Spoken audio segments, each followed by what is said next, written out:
Stop smiling. Hi there, this is Lynn. And this is Tim. We're with Speak Your Mind and we're here in Durban reporting. What you can see behind us is essentially 6 a.m. in Durban on Sunday morning, 6 a.m. in Durban time. This is officially the end of COP17. We just wanted to give you guys a very quick and frazzled update on what's going on. So the negotiations were meant to finish on Friday at 5 p.m. That unfortunately did not happen. The first stock taking plenary didn't actually start until about 8 o'clock Saturday night and just wrapped up then 6 a.m. Sunday morning. So negotiators have obviously been extremely tired and frazzled, given that most people expect to stay up late on Friday night but not extend that out to Saturday and then really Sunday morning. A lot of flights have had to change. The room's so empty, devoid of young people, media, official government delegates, simply because people had flights to catch. But over to Tim for some policy updates. Okay, so what happened was the Kyoto Protocol was extended into a second commitment period, which is good news. Bad news is there was no decision on whether that will extend to 2017 or 2020. That decision is going to be made next year at COP18, a very last moment decision to say the least. In other news, the Green Climate Fund was passed. However, no sources of funding were identified, essentially making it an empty shell.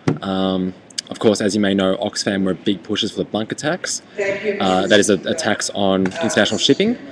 That wasn't put through. There was apparently a lot of support of it, but didn't end up making it into the final draft. And the third outcome was probably the major outcome, the Durban platform on enhanced action. Yeah.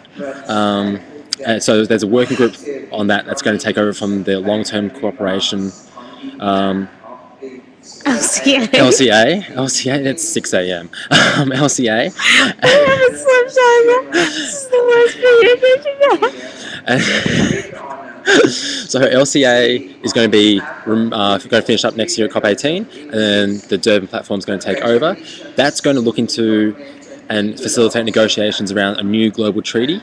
Obviously, that new global treaty will be based around when the second commitment period of Kyoto ends.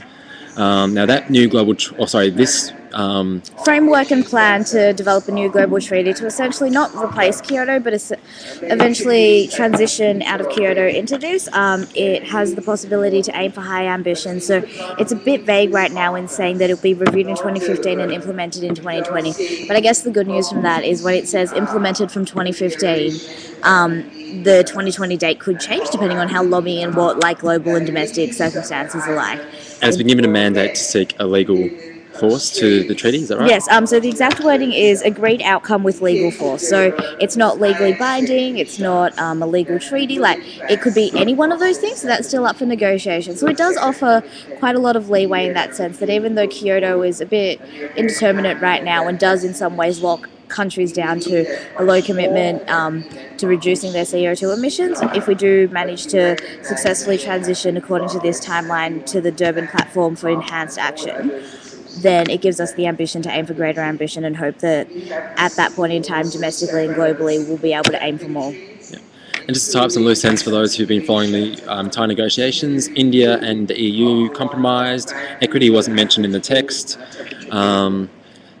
US negotiators were apparently seen high-fiving each other outside the conference centre, and to be honest with you, it felt like everyone sort of just wanted to wrap this up as quickly as possible without any more negotiations. Yeah, exhaustion has hit people more so than anything else. This year at COP was actually probably the first time most countries laid their cards out onto the table right away. There were many passionate speeches from China, India and the like, and it wasn't just passionate in that, we're a developing country, but it was actually, no, this is what we have at stake. We've actually never publicly really admitted this before.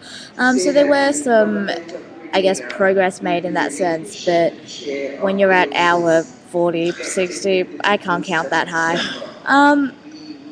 Life gets confusing, but we'll be back in 24 hours once we've had some sleep, some food, maybe a shower and some tissues for my nose, with some proper updates in terms of not just video, but a couple of op-eds and things like that are coming out. Until then, www.symnews.org. Bye. Adios.